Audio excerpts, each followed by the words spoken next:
Então, os meus pais, eles não praticavam nenhum tipo de fé. Os meus pais sofreram um acidente de carro. Me afastei totalmente da igreja. Sim. Eu ia lá vez ou outra, né? Só visitar. Festa, balada, enfim, bebida, né? Assim, então, assim, eu me envolvi muito com isso. Ia comigo de vez em quando, mas ele também não procurava nada, nem a fé dele e nem a minha, né? Ele ficava naquele limbo, né? Assim. Então, naquele momento de dor, ele voltou a buscar Deus. Nós, protestantes, temos muito preconceito com a Igreja Católica. Né? A partir do momento que eu creio no que eu acredito, na minha interpretação, eu tô querendo ser Deus, eu tô me colocando no lugar de Deus.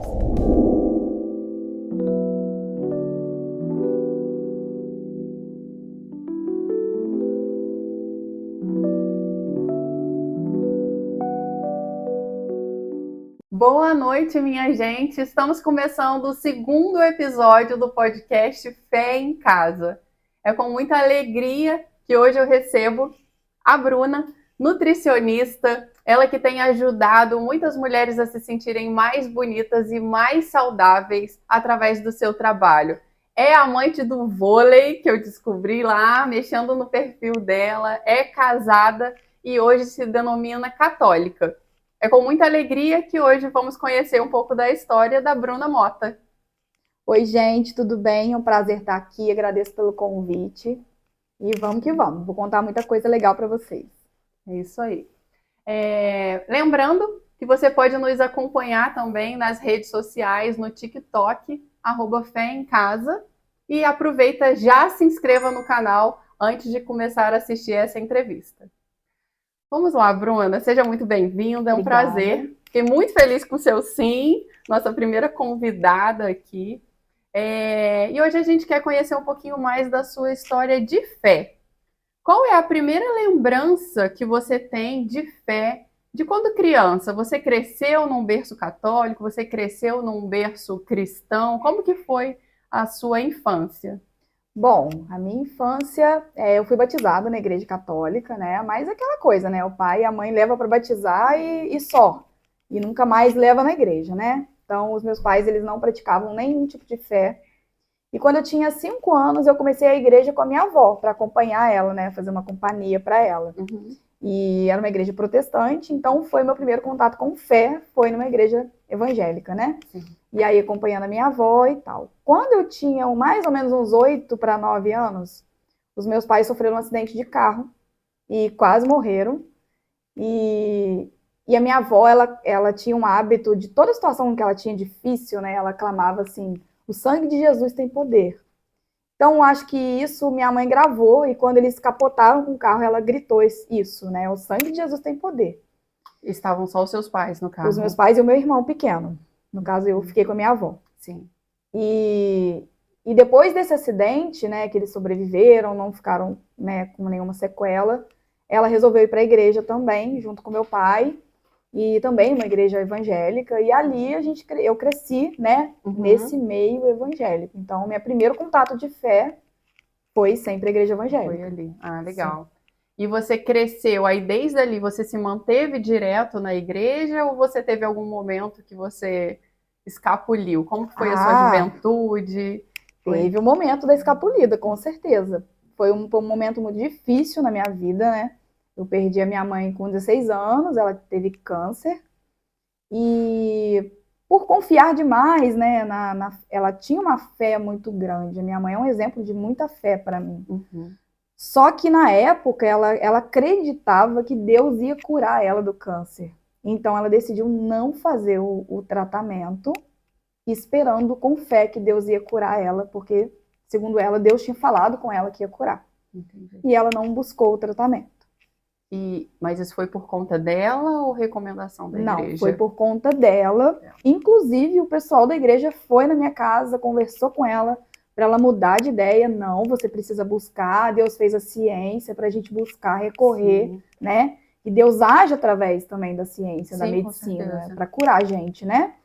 E aí ela, não, porque Deus não falou que vai me curar, então ele que vai operar um milagre. Então ela esperava um milagre e também, assim, plantou isso em nós de uma certa forma, né? Eu vou receber esse milagre.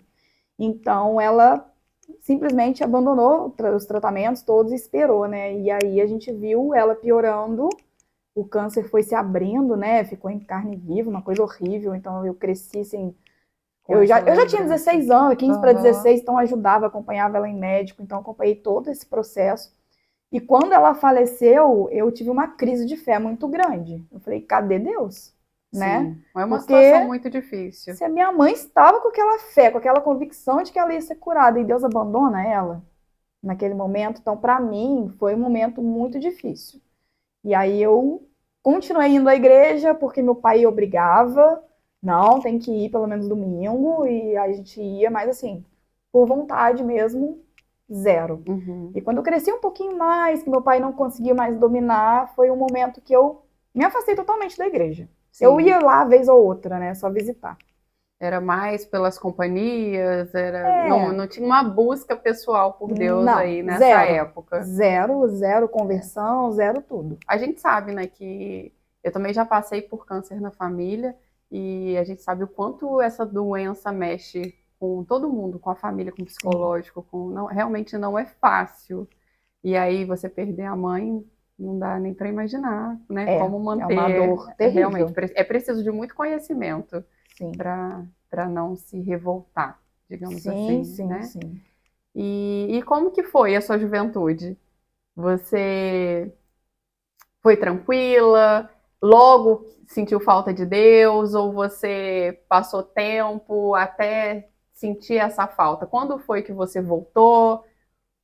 Então, como eu disse, né, nesse período todo, aí a gente morava em Minas, né, nesse período da morte dela, e no outro ano a gente voltou para Volta Redonda, que é onde minha família mora, né, minha família parte de pai, para a gente estar mais amparado ali e tudo.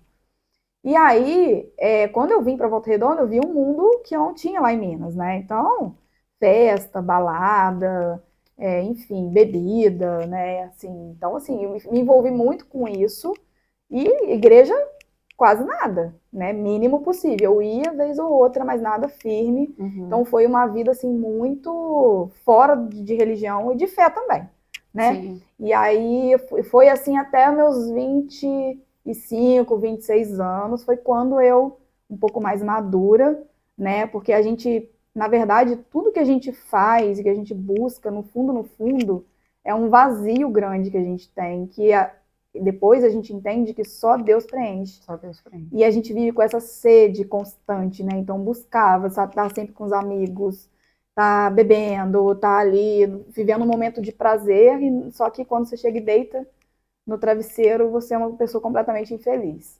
Né? É interessante falar isso, porque às vezes eu tenho a sensação de que ninguém fala sobre isso. De que, assim, o jovem, ele espera encontrar felicidade na realização profissional, na conquista dos bens, né, materiais, na independência. E aí, só depois de passar por esse processo de conquista, de se realizar profissionalmente, é que ele percebe que não era aquilo que ele estava buscando. Que aquilo não preencheu, que aquilo não mudou a vida dele para melhor. Pode ter melhorado, né, as condições financeiras, ter proporcionado alguma coisa ali, mas a gente não escuta muito falar sobre isso, que na verdade, desde jovem, a gente está sentindo falta de algo maior. Sim. Né? E então foi com 25 anos que você começou a se dar conta. E como que foi esse processo? Aí eu fui devagarzinho, né? Porque aí já estava em Pinheiral, né? Conheci o meu marido com 21 anos, né? Esqueci de ler essa parte, mas quando eu conheci ele, ele era católico, né? A família católica. Só que ele não era nada praticante. Sim. Nada. Né? A família sim, mas ele não. Ele tinha umas crises de fé, alguns questionamentos sobre Deus, sobre a existência de Deus também. Então, eu achava assim, eu falei, nossa, e nessa época eu já estava assim, na verdade a gente sabe, né? A gente se revolta contra Deus, mas a gente sabe que só em Deus a gente encontra, né, a verdadeira paz. Eu falei, não, você não pode duvidar de Deus. Ele, mas você também não segue nada, então como é que você me fala isso, né? E aí a gente namorou dos 21 até os 25, 26 anos, quando a gente casou, e aí foi onde eu comecei a firmar na igreja, né? E aí eu descobri que aqui em Pinheiral tinha a igreja que eu sempre frequentei desde criança. E aí eu falei, bom, porque até então eu estava indo em várias denominações e não estava muito me encontrando, né? Porque a gente busca uma referência que a gente tem. Então, eu Sim. tinha uma referência de uma estrutura de igreja que eu tinha na época e eu não estava encontrando. Então, eu estava meio que E era uma buscando estrutura mais tradicional ou mais moderna? mais tradicional. Mais A tradicional. igreja que eu frequentava, ela bem tradicional na época, até era aquela coisa de saia, de cabelo comprido. Depois que eles foram modificando com o tempo, né? Hoje é bem tranquilo lá. Mas eu descobri que eles tinham a igreja em Pinheiral. E aí eu fui e foi quando eu comecei a frequentar. E aí eu firmei de novo na igreja, né? E o Vitor, ele ainda assim ia comigo de vez em quando, mas ele também não procurava nada, nem a fé dele e nem a minha, né? Ele ficava naquele limbo, né? Assim, vazio mesmo. E aí, você passou por algum momento difícil aí de novo no casamento, ou o casamento foi tranquilo? Porque cada um tinha uma fé. Sim. Por mais que ele não buscasse, né, ele tinha uma fé diferente da sua. Sim. Então não existia aquela união de vamos juntos Não. buscar as coisas de Deus. Não existia. Como que foi isso? Então, foi, na verdade, eu tive um problema na tireoide, né, nessa época, e eu descobri um nódulo na tireoide. E eu fiz uma biópsia para descobrir, né? E como eu tenho esse histórico todo, da minha mãe com câncer, aí volta aquele filme, né? Na nossa cabeça. E isso deixou o Vitor extremamente abalado. Abalado. E aí um dia eu peguei ele ajoelhado, rezando, coisa que eu nunca vi, né? E ele chorando e rezando. Então, essa situação, né? Eu não estava tão abalada quanto ele ficou. Ele ficou muito assustado com esse diagnóstico, né? Que depois veio benigno, graças a Deus não era nada. Mas nesse período, até sair o resultado da biópsia, foi o período de conversão dele. Entendi. Então, naquele momento de dor, ele voltou a buscar a Deus. E ele falou, Bruna, eu vou voltar para a igreja. Só que a minha referência de igreja é a igreja católica. Mas eu vou voltar. Tô te falando que eu vou voltar. E assim a gente foi vivendo. Chegava domingo, ele ia lá na missa, ele me deixava na igreja, depois ia pra missa. E assim, a gente viveu esse período muito assim, separado. E isso não foi muito bom pro nosso casamento. A gente E isso teve te algumas... chateava? Sim, me chateava, porque eu queria que ele fosse comigo. Sim. Porque na minha cabeça, eu estava certa, né? Porque era aquela referência que eu tive. E assim, pra mim, eu estava certa. Então eu queria que ele viesse comigo. Sim. E ele queria que eu fosse com ele. Só que a gente tinha um combinado, né? Assim, o nosso casamento, ele foi dando certo porque a gente, embora a gente conversasse muito sobre fé em casa, né? Depois, fé em casa. Adorei. E a gente conversava muito depois da conversão dele. Ele entrou no catecumenato para fazer crisma, que ele não tinha, né? E aí ele fez a crisma. E aí os assuntos de fé foram acontecendo naturalmente, né? Sobre Eucaristia, sobre Trindade. Então, tudo que ele aprendia, ele trazia lá para casa. E ele me perguntava, como que é isso lá? E a gente conversava. Não, lá é assim. Ele, não, porque na igreja católica não é assim. Só que sempre foi um papo saudável. Houve alguns arranca-rabos já, né? A gente já deu uma jogada de mesa pra cima lá algumas vezes e nunca mais fala de fé aqui em casa. Porque tranquilidade a gente discute com as pessoas de fora, né? Mas dentro de casa a gente fala o que pensa. Exatamente. E aí rolava essas discussões mais calorosas algumas vezes. E a gente falava que não ia falar nunca mais disso. Mas aí na semana que vem já tava falando de novo, estava assistindo vídeo sobre vários assuntos de igreja, né? Mas a gente aprendeu a se respeitar nessas diferenças, né? Sim. Mas era muito ruim, óbvio, não era uma coisa... Porque é você ser separado, né, dentro do seu próprio casamento. Então, a gente viveu muitas crises no casamento, por esse período de afastamento de fé. E assim, embora eu tenha voltado para a igreja, eu nunca tive, e aí é uma experiência pessoal minha, não é a igreja, quero deixar isso bem claro aqui, tá? Não vim aqui falar mal de nenhuma igreja, até porque, nossa, eu tenho uma gratidão enorme. Eu fiz amigos verdadeiros lá, né? E fui muito bem recebida, que me acompanham até hoje, inclusive. Mas era uma coisa pessoal. Sim. Eu voltei para a igreja, mas eu não era convertida. Eu vejo que eu tinha muitas coisas ainda no meu coração que não estavam legais, né? Vícios, por exemplo, né? Para quem não sabe, eu tinha muito hábito de bebida. Nunca foi algo de alcoolismo mais sério, Uhum. mais assim, exagero, sabe? Sim. Uma vida um pouco De um certo desequilibrada. descontrole. É, descontrole e falta de equilíbrio mesmo. Sim. Mas eu perguntei, né, se você se sentia chateada, porque todas as vezes que eu queria ir à missa e o Jean não ia, eu ia chorando. É. Então eu falava assim, nossa, parece que eu não sei sair sozinha, mas era esse sentimento que eu tinha mesmo. Então eu já chegava na missa, eu já chorava o tempo todo, só porque ele não quis ir comigo um dia, às vezes. Então Já sempre aconteceu me dá essa isso. curiosidade.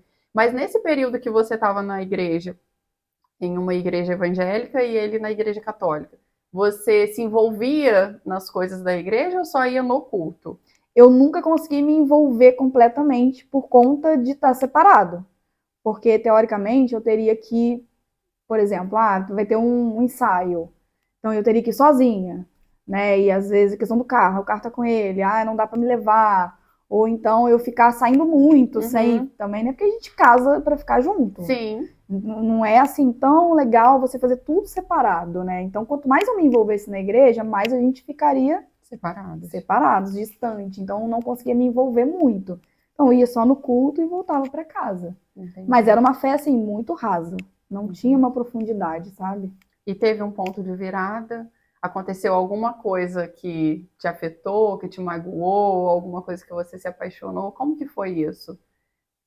Então, quando eu percebi que eu tinha que rever algumas coisas, né, na minha fé, foi durante uma conversa que eu e o Vitor a gente estava tendo, né, lá em casa. Na verdade, a gente teve uma crise no casamento mesmo, muito. A gente quase se separou. Na verdade, a gente se separou. A gente ficou quase 3 meses separados, né, por esse período. E foi nesse período que a gente, né, tentando reatar o casamento, aquela coisa toda. E aí ele falou, Bruna, a gente vai ter que ficar junto na religião também, porque eu acho que a religião é algo que não dá para separar da família, sabe? A família, ela precisa andar junto, principalmente na religião. Sim. Né? Tem muitas coisas que a gente não consegue andar junto. O trabalho, cada um tem o seu, né? E, enfim, vários pontos. Mas a fé precisa ser entre o casal, né? Ter a mesma fé. E eu percebia que isso era, assim, um pilar que sustentaria o nosso casamento. Sim. Né? E aí eu falei para ele, Vitor, a gente chegou aí em Aparecida do Norte, quando a gente reatou o casamento, porque foi lá que a gente noivou, inclusive, e a gente casou na igreja católica, que eu também esqueci de dizer, né? Mas eu cedi por ele, por conta da Eucaristia, né? Que era importante para ele, porque na igreja católica ele estaria em pecado, não poderia comungar, teoricamente, né? Eu falei, não vou te prejudicar, vamos casar na igreja católica, para mim tá tudo bem. E a gente se casou na igreja católica, e a gente noivou em Aparecida, na época, mesmo sendo protestante, e quando a gente reatou, a gente foi em Aparecida novamente. Mas quando você... Eu vou te perguntar, porque eu não sei mesmo de você. Sim. Agora eu fiquei na dúvida. Uhum. Quando ele propôs isso para você, vocês estavam separados? Sim. E já tinha separado de casa? Sim, saído de casa, Entendi. sim. Aí ele propôs que teriam que ter a mesma fé, isso partiu dele? Sim. Mas como foi para você? Porque aí vocês logo chegaram a um acordo que você iria para a igreja? De jeito nenhum. Eu falei para ele, eu concordo. Só que eu tenho as minhas convicções. Eu acho que é muito complicado você querer me obrigar a ir para a igreja, da sua igreja, sendo que se eu for, eu vou para te agradar. Vou ser bem sincera, né? Eu fui bem sincera com ele. Só que a gente foi conversando dentro do carro. A gente foi para Aparecida, né? Aí, né, fomos lá para abençoar as alianças de novo e tal. E aí, durante a viagem, a gente foi conversando. E eu falei assim, Vitor, vou fazer o seguinte, quando chegar lá, eu vou fazer uma oração e vou pedir a Deus, se for da tua vontade que eu me torne católica, então me convença, porque eu não quero ir só por causa dele. Porque vai ficar um vazio na minha alma. Você seguir, né, algo que você não acredita, só por causa dele. Então, eu pedi isso para Deus. Mas isso foi, assim, 2 anos antes de tudo mudar, né? Então, teve um período longo aí. E depois que a gente voltou, continuamos na mesma situação. Só que a gente fez vários combinados quando a gente voltou para o nosso casamento dar certo, né? Entendi. E não então, era só o da fé, claro. Não, teve vários, por exemplo.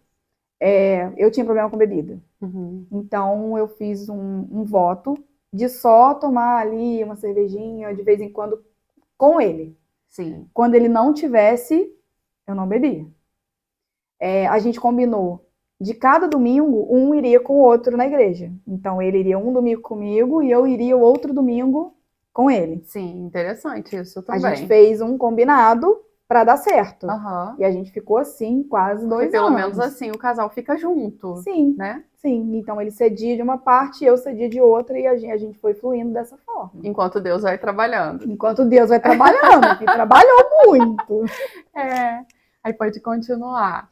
E Então, vocês foram aí Aparecida, você fez sua oração. fiz essa oração bem sincera. Falei, Senhor, se for para eu vir para a Igreja Católica, me mostra que é para eu estar aqui, que o Senhor me quer aqui, né? E eu fiz essa oração muito sincera.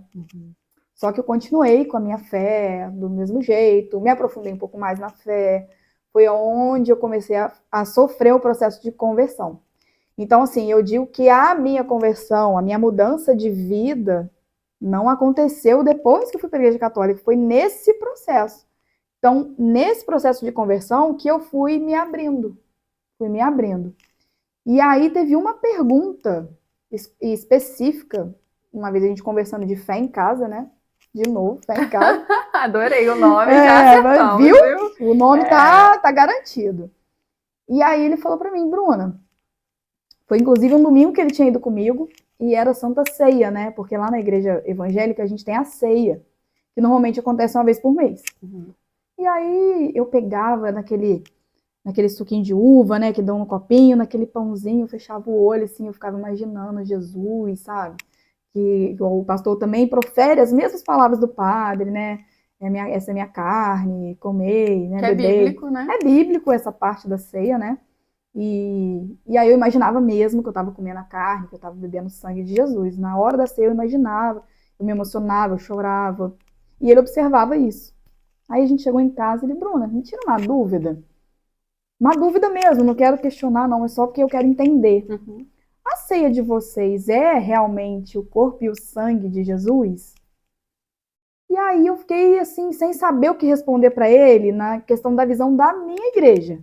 Mas eu falei assim, eu não sei o que a minha igreja acredita, mas para mim é. Porque quando eu tô ali com aquelas espécies na mão, para mim é realmente o corpo e o sangue. Uhum. Ele falou assim, eu acho que não é não. Porque eu já vi várias pessoas falando que é só um símbolo e tal, e tal, e tal. Aí pronto, aí me encafifou. Porque, para mim, era a parte mais importante. A gente esperava um mês inteiro, ninguém faltava culto de ceia, acho que é assim até hoje, as igrejas ficam lotadas no dia da ceia, né? Quem é evangélico aí sabe, fica lotado, a gente dá muita importância para aquele momento. E eu dava muita importância, sabe? Eu falei, não, vou lá conversar com o meu pastor. Aí eu fui lá na casa dele. Falei, pastor, posso ir aí? Preciso conversar muito com o senhor uma coisa. O bom é que se você se intrigar, você vai resolver, né? Porque as coisas pra mim... Já foi direto ao pastor. Isso. As coisas pra mim precisam fazer sentido. Legal. Eu sou uma pessoa que eu preciso entender o que eu tô fazendo. Sim. Sabe? Isso é ótimo. Eu sempre fui desse jeito. Aí fui lá e perguntei. Falei, pastor, como que é a ceia na nossa igreja? A gente acredita que realmente Jesus tá ali? Ele falou, sim. Eu, nossa, graças a Deus, né? Falei, nossa, que bom então, porque eu fiquei sabendo que tem igreja que não, que é só um símbolo, né, e tal. Aí eu falei, tá, mas... Aí veio mais uma dúvida. Eu falei assim, então por que depois que acaba a ceia, vai tudo pra geladeira? Não tem um lugar, assim, especial para guardar, né? Porque é o corpo e o sangue de Jesus, que lá na igreja católica, né? Aí eu comentei, porque o Vitor falou para mim que lá tem o sacrário, onde Jesus fica ali, onde ele fica, às vezes, ali para adoração, enfim. Porque foi consagrado, Sim. né? Ele falou, não, Bruna, a gente não crê que é consagrado para sempre. A gente crê que no momento que a gente está ingerindo aquelas espécies, Jesus entra verdadeiramente e depois volta a ser um pão e um vinho. Entendi. E essa foi a explicação, né, que ele deu. Eu nunca tinha ouvido essa explicação. Eu também não. Até então, eu também não. Porque a maioria das igrejas é realmente só um símbolo, né? E lá eu entendi que existia esse momento da consagração, só que depois... que Jesus só tornaria Jesus dentro de nós, né? E depois se tornaria pão e suco de uva, né? Porque lá não é vinho, é suco de uva. Então, mas aquilo ali não assim, me agradou muito. De uma certa forma, eu fiquei ainda em crise. Sim. Então, não Ficou saí, desconfiada. fiquei desconfiada, eu não saí com aquilo resolvido, sabe? E aí foi aonde começou as buscas, né? Falei, eu preciso estudar, eu preciso ver. Aí eu fui no Estatuto da Igreja, que eu servia, fui ler o Estatuto da Igreja, tudo como é que funcionava a minha fé, porque eu nunca tinha feito isso, sabe? De estudar a minha denominação. E é tão maravilhoso isso, né? Gente, é Quando a libertador o gente começa a conhecimento. estudar. E aí eu fui vendo, sabe? Por exemplo, quando é dia de reforma protestante, né? Eles comemoram muito a reforma protestante. E aí fiquei cafifado, falei, eu preciso estudar essa reforma, porque não sei, tem alguns pontos que não tá fechando. Aí eu fui estudar a reforma protestante de uma forma histórica. Sim. E não de dentro do protestantismo.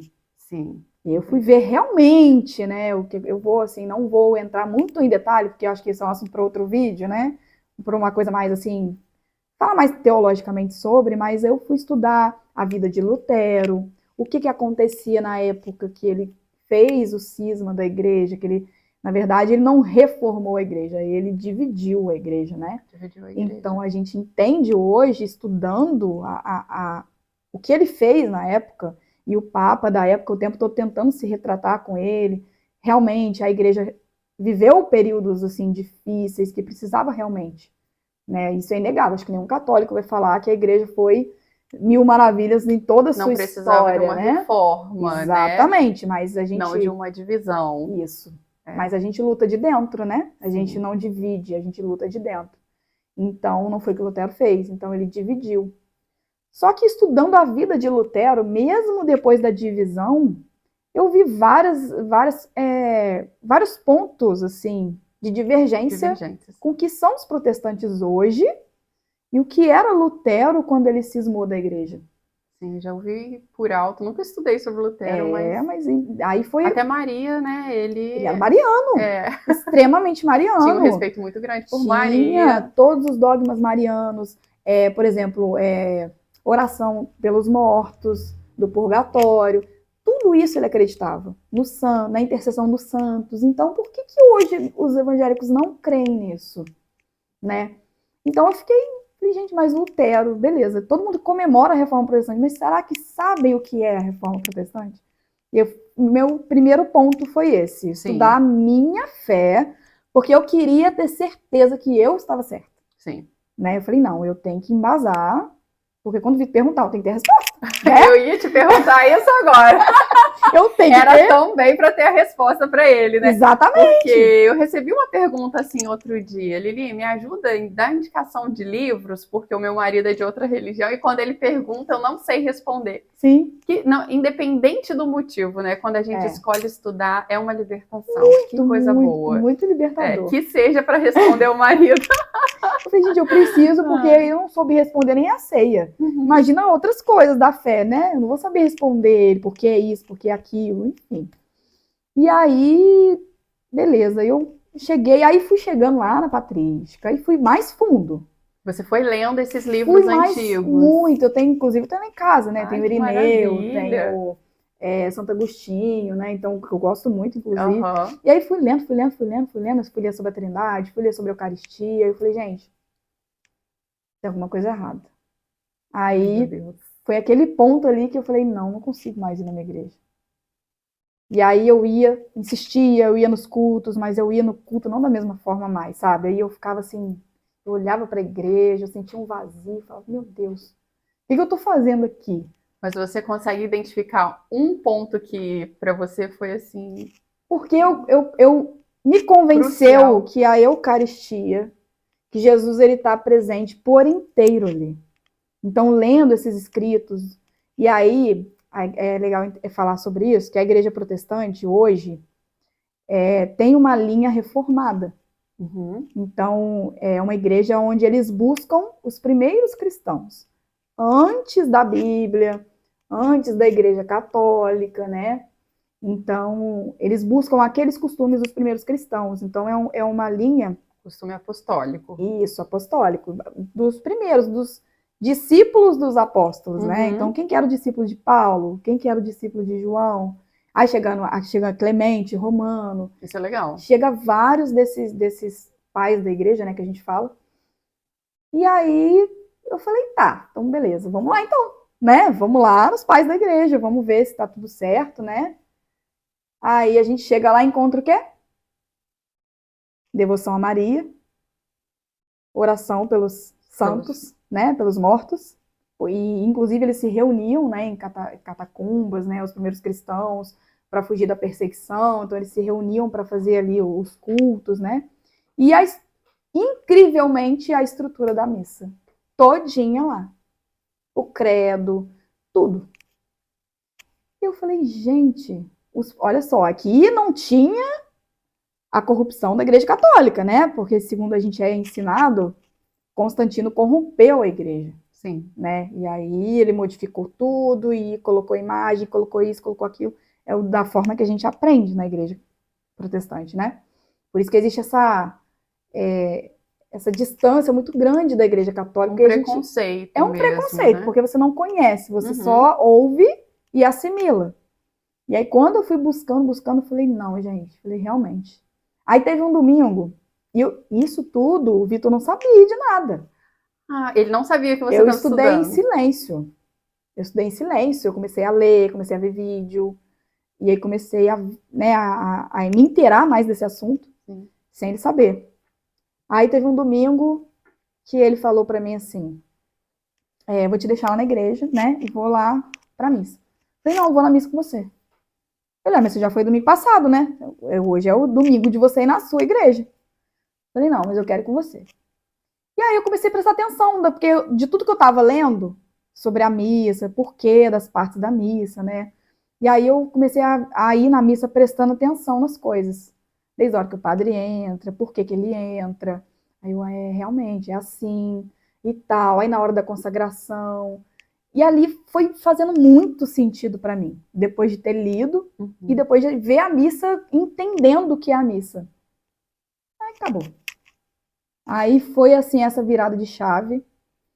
E aí eu marquei de conversar com o padre, né, primeiro. Antes de eu comunicar ao meu pastor, eu fui conversar com o padre. Mas aí você chegou a falar com o Vitor? Antes? Não. Ah, você foi falar com o padre antes de falar com o Vitor? Sim, ele não sabia de nada, ele não sabia de nada. Aí fui lá e fiquei 2 horas conversando com o padre lá na igreja. Um monte de gente para ele atender. E já era o padre Maurício? Já era o padre Maurício. E ele, assim, ele conversou muito comigo. E foram 2 coisas que ele falou comigo que marcou a minha conversão, sabe? Ele falou assim, Bruna, os protestantes, os nossos irmãos protestantes. Quando ele falou isso pra mim, me chocou, sabe? De uma forma, porque assim, nós protestantes temos muito preconceito com a Igreja Católica. E a Igreja Católica não. Exclui, né? Não exclui. Ela não exclui. Inclusive, está no catecismo da igreja que os protestantes são irmãos na fé. Eles não estão fora do plano de salvação de Deus. Então, assim, a Igreja Católica reconhece. Inclusive, o batismo, né, sendo na fórmula correta, é aceito na Igreja Católica, e o batismo da Igreja Católica não é aceito lá. Então, a gente vê que essa barreira existe só de um lado. Existe um respeito muito grande que eu vejo enorme dentro da Igreja Católica. Exatamente. E aí, às vezes, muita gente confunde, que acha que na Igreja Católica pode tudo. E aí, só quando você tá lá que você descobre que não, que na verdade é muito difícil ser católico. Muito demais, é muito difícil. Mas existe esse respeito a todos. Existe, exatamente. Aí ele me falou, os nossos irmãos protestantes. Quando ele falou isso, eu falei assim, meu Deus, irmão, né? Imaginei que ele já fosse ter preconceito comigo, né? Eu fiquei até com medo de falar que eu era evangélica e tal, e ele me tratou super bem. E aí ele me falou, Bruna, vai lá no Santíssimo. Vai lá e fica contemplando, né? Faz lá uma oração. Se você se sentir à vontade, se ajoelha, vai lá, fica lá um pouquinho. E aí eu fui. E aí foi a experiência mais profunda que eu tive com a Eucaristia. Porque naquele primeiro momento eu olhei assim, porque é mistério da fé, né, como fala. Então o mistério é algo que a gente humanamente, a gente não consegue acessar. Então na minha humanidade, eu olhando para aquilo, eu falo, gente, como que eu vou falar que isso aí é Jesus? Não tem nem forma, não tem né? Não tem Mas uma você estrutura sentiu alguma coisa. Nossa, meu coração queimava Queimava. tanto, ardia. Eu achava que eu tava passando mal, sabe? Botava a mão no peito e eu falei, meu Deus, tô passando mal. Tô sozinha aqui na igreja, vou passar mal. E aí começou a me dar, o meu coração começou a palpitar ao mesmo tempo. E aí eu comecei a chorar, chorar, chorar, chorar, chorar. Eu acho que eu tô conseguindo contar sem chorar, né? Porque toda vez que eu conto isso, eu choro. Mas eu acho que eu chorei tanto que eu falei, não, vou contar sem chorar, pra ficar bem, né? Claro, né? Nas palavras. Mas foi aquele momento, assim, aí eu não tive mais dúvida nenhuma. Dúvida nenhuma. Aí eu cheguei em casa e falei, Vitor, vou sair da igreja. Ele, quê? O que aconteceu? Ele falou, não, você não pode perder sua fé, você tá maluca, não. E ele não, eu falei, não, eu preciso sair. Eu vou pra igreja católica. Toda. Eu falei pra ele, eu vou pra igreja católica, eu preciso ser católica. Eu falei pra ele, eu preciso ser católica. Ele falou, Bruna, mas o que aconteceu? Do nada. Ele falou, Bruna, e Maria? Como que você vai aceitar Maria? Eu falei, sim. Eu falei, como que eu pude rejeitar Maria? Sabe? E foi engraçado, porque assim, gente, processo de conversão não é só estudo. Porque teve uma coisa que eu fiz, né, que foi, na minha opinião, foi assim, o momento que eu me abri, sabe? Que foi assim, eu vou estudar e vou me abandonar. Eu vou tirar todos os conceitos, tudo que eu sei até hoje sobre fé, tudo que eu aprendi até hoje de outras igrejas, de tudo que eu aprendi de bagagem, eu vou esvaziar. Eu vou me esvaziar e eu quero ser uma criancinha. Eu quero aprender os 10 mandamentos, Jardim do Éden, eu quero aprender tudo, tudo. E foi a hora que eu me abri mesmo, que eu me disponibilizei, que foi esse momento da conversão. Porque eu já tinha o conhecimento. Então, não foi só o conhecimento, a conversão ela é a ação do Espírito Santo. Então, a gente precisa se abrir. E você fazia alguma oração especial antes de estudar? Sim, se entregava em oração. Com certeza. Falei, Senhor, eu quero ir, mas me mostra. Eu falava o tempo todo, é isso mesmo? É o lugar que eu devo estar? Né? Claro que é conveniente eu estar com meu marido na mesma fé, mas é para eu estar ou é para ele ir comigo? Então, eu sempre botava isso diante de Deus, sabe? Eu pedia, ilumina, me mostra. E aí as coisas começaram a fluir, e cada vez mais claro, né? Que legal, Bruna. E tem muita história, nossa, assim, desse processo de conversão tem 1 ano, né? Vamos falar assim, 1 ano e pouquinho, mas nesse processo de 1 ano, eu falo que eu vivi 50 anos em 1 ano. E conta pra gente mais o que te marcou, como que foi contar pra família ou pro seu pastor, como que foi sair da igreja? Você foi lá avisar que você estava saindo? Sim. Ou não teve isso? Sim, eu avisei, né? Chamei ele para conversar, e aí falei assim, pastor, eu preciso conversar com o senhor, né? Mas ele já não estava indo lá na igreja, né? Já tinha um tempinho que eu não ia lá. Eu estava indo só na missa. Aí, isso que foi? Ele falou assim, acho que eu já sei o que é. Você quer mudar de igreja, né? Falei, sim, é sobre isso mesmo. Ele não imaginava, né? Eu falei assim, então, eu tô indo pra igreja católica. Aí ele falou assim, Bruno, tem certeza? Como que você vai ficar lá? E Maria, as imagens, né? Como que você vai conseguir lidar com isso, né? E aí eu não respondi isso, né? Mas eu já tinha toda a certeza dentro de mim, sabe? Eu falei assim, não, mas é isso que eu quero. Eu tô vivendo esse momento, né? De ser católica. Eu falei, você tá indo só por causa do Vitor? Se você for por causa do Vitor, eu até te entendo, né? Mas eu não consigo entender. E realmente, gente, não dá para entender. Porque quando você é evangélico, e eu também tinha essa visão, que o católico é fácil, a vida é muito fácil. Você vai pro carnaval, daqui a pouco você tá lá na igreja, você bebe, daqui a pouco você tá lá na igreja. Então, assim, é uma vida dupla, eu sempre vi dessa forma, né? Só que, da mesma forma que a gente julga a igreja católica, a gente não gosta de ser julgado, né? Então, você é crente, todo mundo fala. Não, mas não é. É porque a conduta das pessoas não podem definir uma instituição. Exatamente. Né? A gente tem o costume de enxergar os preconceitos só, né? Sim. Na verdade, a gente não sabe nada sobre o outro e forma um preconceito ali. Na verdade, recebe um preconceito e continua carregando aquilo. Sim, exatamente. E aí, conversei e falei assim, olha, preciso sair, eu entendo, se o senhor não quiser me dar a bênção, eu entendo, né, porque é uma outra religião e tá tudo bem, mas pode tirar meu nome lá, né, do hall de membros e tal, não vou mais participar mesmo, eu já tomei essa decisão. E aí, eu senti que ele ficou meio com o coração apertado, né, porque a gente tem essa visão de que o católico é liberal, e ele já sabia que eu tinha esse problema de bebida. Mas tinha essa né? visão só do liberal ou tinha uma visão ainda pior? Porque né, tem muitas igrejas que falam que a igreja católica é a Babilônia. Exatamente. É idólatra, é a prostituta do Apocalipse. Então a gente escuta muito isso, que a igreja se corrompeu. Aí você vai na própria Bíblia, né, que diz que as portas do inferno não prevalecerão contra a minha igreja. Então, as portas do inferno prevaleceu sobre a igreja há 1.500 anos. Sim. E só depois de 1.500 veio outro Salvador. Veio um Salvador e resgatou a igreja, né? Então, essa assim, sempre foi uma dúvida minha. Exatamente. Falei, gente, se você afirma que a igreja católica se desviou, né, se apostatou, então você crê que as portas do inferno prevaleceram sobre a igreja. E que Deus foi mentiroso. E que Deus é mentiroso, então, porque está na Bíblia. Ele abandonou. Né? Porque o protestante igreja. É isso também, tem que estar na Bíblia. Você tem que falar com ele, tem que estar na Bíblia. Não existe magistério, tradição, nada disso. Né? Sendo que a Bíblia veio da tradição. Né? Então, a gente não pode ignorar isso. Isso foi uma coisa que eu também estudando, fui vendo, falei, gente, quanta coisa, na própria patrística, né? Tinha alguns hábitos que não foram colocados na Bíblia porque não caberia, né? Tanta coisa ali que, enfim. E na própria... alguns versículos da Bíblia também, alguns não, quase todos, tem inúmeras interpretações, né? Sim, sim. Então, você vai interpretar da forma, da doutrina que você quiser. Se você quiser aplicar de uma forma, vai ser daquele jeito.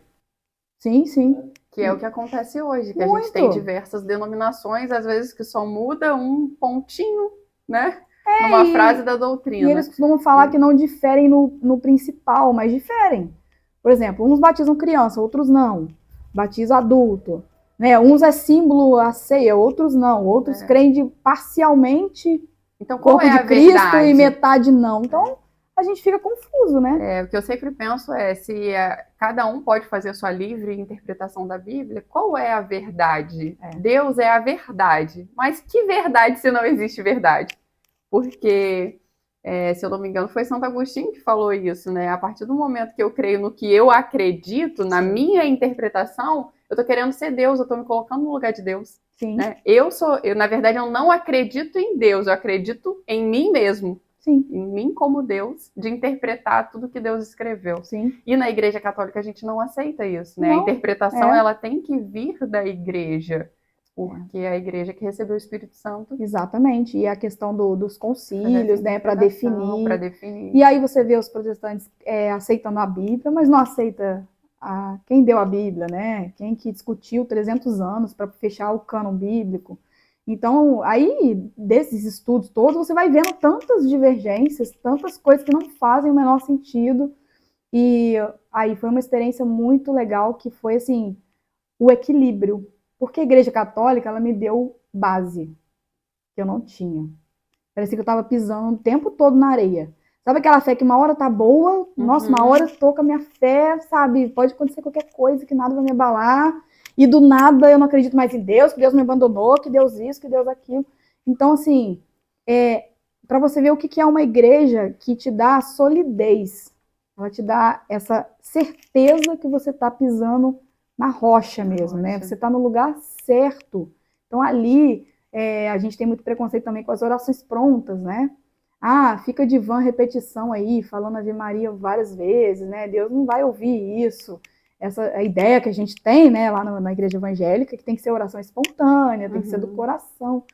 Só que, assim, vã repetição é quando você fala algo sem sentido, né? Quando você repete algo que você não tá ali, né? E Ave Maria, a gente sabe que é uma oração meditativa, contemplativa. Quando você está rezando Ave Maria, você está pensando, você está meditando nos mistérios, assim, Deus não né? teria dado uma fórmula pronta, Exatamente. Né? Deus deu o Pai Nosso, né, pra gente.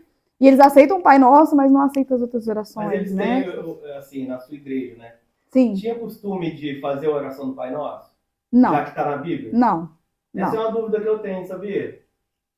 Eles... Porque se eles são só a escritura, Uhum. tá na Bíblia o Pai Nosso. Tá na Bíblia, sim. Só que eles creem que o Pai Nosso é um modelo de oração. Por exemplo, eu tenho que, Pai Nosso que estás no céu, ô Senhor, tu estás no Louvar a céu, Deus, santo é o seu engrandecer. nome, É né? mesmo. Tipo assim, é uma forma de oração, mas não exatamente a oração ao pé da letra. Mas uma oração super difícil de seguir, né? Se você for parar pra Muito. estudar a oração do Pai Nosso, é dificílimo, né? Seguir. E assim, a questão que fala da Bíblia, né? Não, quando orares a mim, não use de vãs repetições.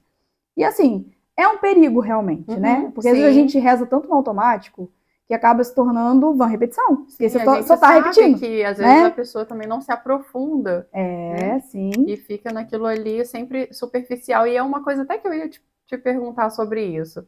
Porque uma coisa que eu noto é que quando a pessoa é evangélica e vira católica, ela vem com tudo. Nossa! Ela não vem com dúvidas. Não, nenhuma. Ela vem Nenhuma. nenhuma. Sabe por né? quê?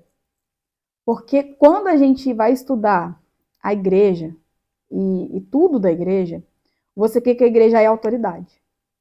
A igreja é autoridade.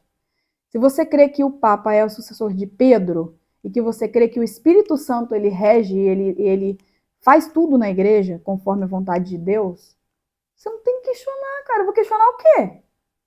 Então o Vitor falou assim, como que você entendeu o purgatório? Eu falei, cara, a princípio eu não entendi, mas eu aceito. Exatamente. A igreja falou para mim que existe, então existe, é dogma. Às vezes não pode fazer muito sentido, né? Assim, primeiramente, mas como assim? Porque, por exemplo, o evangélico fala que o purgatório é você anular completamente o sacrifício de Cristo. Porque então o sangue de Jesus na cruz não foi suficiente para me lavar dos meus pecados. Então por que eu tenho que morrer e ainda tenho que sacrificar? Então não foi um sacrifício perfeito? E aí quando você para pensar por essa ótica, realmente faz sentido. Logicamente faz sentido, realmente. Purgatório para quê? Então Jesus não foi suficiente o sacrifício de Cristo? Então não foi perfeito? Aí quando você compara a sua vida, a vida de um santo. Meu Deus do céu. Quando você vê a vida de um santo e a sua, né, que assim, você não consegue chegar imperfeito no céu. Então o purgatório, né, não é para pessoas condenadas, é para pessoas salvas. A gente precisa passar por uma purificação, exatamente. Para ver a glória de Deus. Isso é um dogma da igreja. Então eu, fazendo sentido na minha cabeça ou não, me falou, como é que você entendeu isso? Ele falou, eu não entendi até hoje. Falei, você crê na autoridade da igreja? Você crê que o Espírito Santo está na igreja? Você crê na sucessão apostólica? Então você tem que crer que a igreja fala para você. E isso é muito bonito. Por isso que a gente vem com tudo, porque não tem dúvida. É uma decisão, né? Mas ela precisa partir de um estudo acompanhado de muita oração. Nossa, muito. Igual eu falei, oração. O segredo, né, que eu falo que é o segredo da conversão é o esvaziar. Porque se você vir com os conceitos que você tem, você só vai protestar. Mas isso por quê? Mas não. O que eu fiz? Eu tirei toda... Eu soltei a mochila. Falei, não, eu quero aprender do zero. Teve algum ponto que foi mais difícil para você ou não? Quando você entendeu essa autoridade, aí aos poucos você vai estudando para poder. E aí vai fazendo sentido. Mesmo, vai fazendo sentido. Purgatório por quê? Poxa, não, faz sentido. Faz sentido. Né? Eucaristia por quê? Faz sentido. Maria por quê? Faz sentido. Se você falar mesmo de Maria. Maria é só uma mulher que gerou Jesus. Como, gente? Você gera Deus, seu ventre, você continua sendo uma mulher qualquer? Não tem como. Não foi isso que o anjo disse quando apareceu para ela? Aí tá na Bíblia, né? Tá na Bíblia. O anjo chamando ela de cheia de graça. Mas cheia de graça, ou seja, graça plena, né? Então graça é plena de graça. Então ela tá acima dos santos, né? Então assim. Isabel, nossa, uma das passagens que mais mexem comigo é de Isabel, né? Isabel que estremece, o neném estremece dentro do ventre. Só com o cumprimento de Maria. Essa passagem mexe lindo, muito. Né? Eu não consigo escutar essa passagem e não encher o olho de lágrimas, porque me emociona muito. É lindo. Eu fico tentando imaginar essa presença, sabe? De você sentir ali a presença de Deus, né? Através do outro. E aí essa questão da presença de Deus é interessante eu até falar sobre isso, porque a gente, quando eu era protestante, eu rezava o tempo todo para um Jesus que eu não via. Né? E às vezes é muito longe, sabe? Tudo está muito longe, porque a gente não tem os santos. A gente não tem Maria, a gente não tem mãe, né? E aí eu tenho que pedir só a Deus, eu não posso pedir mais ninguém, é a Deus por intermédio de Jesus, né? Então, a igreja, quando você entra lá no Santíssimo, você vê Jesus, cara, ele não é invisível, ele tá ali. Eu vejo Jesus, eu sinto Jesus, sabe? É então impossível entrar no sacrário, no Santíssimo, você não e não sentir a sentir presença de aquele Deus. queimar no coração. Né? Exatamente. Então, quando você tem esse entendimento, por isso que a fé, ela se amadurece muito rápido. Porque é uma coisa palpável, né? Não é totalmente invisível. Não, tá ali, Jesus está realmente ali. Presente, tá ali. Ai, só que você maravilha, Bruna, adorei conhecer. Eu não sabia da sua história, me indicaram, né? Sim. Você, a sua conversão. E aí, logo que eu fui ver, você começou a postar alguma coisa, mas eu falei, não vou nem assistir, porque eu quero que seja surpresa para mim. Sim. Igual vai ser surpresa para as pessoas. Mas o que você nota agora na sua vida de fé hoje, no seu casamento? Qual foi a mudança? O que você ir para a Igreja Católica trouxe de bom para a sua vida? Ou o que você mais sentiu? Tanto na sua vida, na sua rotina, né? Sim, sim. Na sua fé, no todo. Bom, para começar, eu não bebo mais. Nada. Ah, glória a Deus. Tem um ano. Tem um ano. Tipo assim, e geralmente o evangélico não bebe, né? Ah, não, agora vai pra Igreja Católica. Você que tava errada, E você sabe que na minha cabeça, no início, quando na minha conversão, eu fiquei até à vontade com essa questão, porque eu falei assim, cara, eu vou tomar uma cerveja, ninguém vai me vigiar. Porque a gente toma escondido do pastor, né? A gente toma escondido, não, o pastor não pode ver, não. Né? Deus pode ver, mas o pastor não, né? Então, assim, a gente faz as coisas escondidos. Então, eu falei, cara, eu vou pra Igreja Católica, ninguém vai me perturbar, eu vou poder tomar minha cervejinha tranquilo. Não que seja errado, tá, gente? Não é errado beber, não. É porque eu tinha um problema com bebida e eu senti, assim, que Deus ele foi tirando de mim essa questão do vício da bebida e foi realmente uma libertação. E eu decidi oferecer isso em voto, né? Nossa, então, eu fiz um voto eterno, não tem tempo, né? Então, assim, tem um ano sem. Isso é coragem. E isso eu nunca fiz na minha vida, eu nunca fiquei sem tomar cerveja, né? E aí eu falei, maravilha. Acabou, nunca mais. E foi nunca mais mesmo. Nossa, muito bom. Nunca mais. E aí, casamento, né? Aí participamos recentemente do encontro de casais com Cristo também. Foi muito transformador na nossa vida. E assim, a gente unidos todo domingo, e desde quando eu me converti, não faltei nenhuma missa. Nenhuma. Nem nos piores momentos que a gente enfrentou na vida, sabe? As dificuldades ali. Não deixei de ir na missa, porque eu falo, não é sobre mim. É sobre Cristo. Não importa. Eu posso estar aí despedaçada, eu posso estar com meu coração apertado. Mas perto dele. Eu tenho que ir, porque é Jesus que está lá. Não é qualquer coisa, é Jesus que está lá. Então, a gente nunca mais deixou.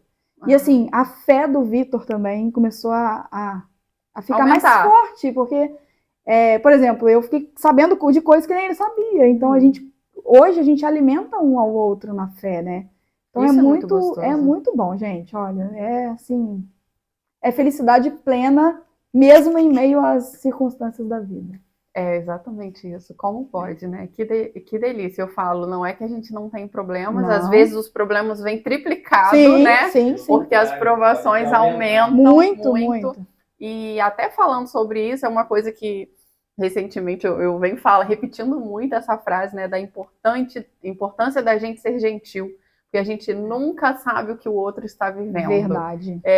E assim, como a gente é um casal que conversa com muitos casais, a gente escuta muitos desabafos, muitas pessoas falando coisas, segredos pra gente. Sim. E aí a gente vê a pessoa, às vezes, na rua, sorrindo. Nem imagina, né? Nem imagina quanta coisa aquela pessoa tá fazendo. Então, eu coloquei isso na minha cabeça desde que a gente começou a escutar muitas histórias. Sim. Porque a ideia do podcast não surgiu assim do nada, surgiu justamente porque a gente vinha ouvindo muitas histórias e a gente fala assim, é importante ser gentil o tempo todo. É verdade. E a gente não sabe. Atrás de um sorriso, atrás de um sorriso, às vezes existe muita dor. Sim. E na verdade todo mundo está sofrendo com algum ponto na vida, né? Exatamente. Em alguma área.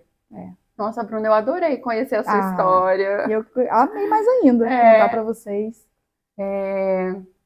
Foi um prazer, tá? De verdade, fiquei muito feliz com o seu sim. Não conhecia a sua história. A história de conversão é uma história que envolve, que interessa, né? Não estamos aqui para julgar, mas para falar sobre se encontrar mesmo, né? Se encontrar. A gente está falando sobre fé, o que isso agregou na sua vida, na vida familiar, e é muito bom ouvir, tá? Muito obrigada. Tem alguma frase que mexe com você, algum recadinho que você queira deixar? Tem aqui, ó. É lindo ser católico. É lindo ser católico e filha de Maria. Ai, que lindo! Amém. Muito obrigada, Bruna. Eu que agradeço, obrigada. Vocês que quiserem seguir a Bruna, acompanhar o trabalho de nutricionista ou acompanhar esse processo de conversão, onde ela está contando cada ponto, né, da sua conversão, cada coisa que ela tem descoberto da igreja, deixa suas redes sociais. Ah, sim, é o @nutri.mota, né, que é o meu de nutricionista. E o outro não lembro, porque é recente, gente. Põe Bruna Mota lá que vocês vão achar. Bruna Mota 87. Acho que é isso. Bruna Mota você tá sabendo mais que eu. Tá vendo? Tenho quase certeza que é isso, mas a gente coloca ali escrito certinho. Isso aí. Tá? Muito obrigada. Espero que vocês tenham curtido o segundo episódio, assim como eu curti. Se você tem alguém que tem uma história de vida comovente, uma história de vida interessante, cheia de fé, de superação, de milagres, comenta aqui, coloque aqui nos comentários para a gente fazer contato, indica a pessoa, entre em contato com a gente, porque a gente quer ouvir a sua história, talvez, tá? Talvez não, né? Porque talvez você indique isso que eu queria dizer. Ai, pode ser a sua história próxima também. Então, muito obrigada pela sua companhia. Um grande beijo. E até o próximo. Tchau.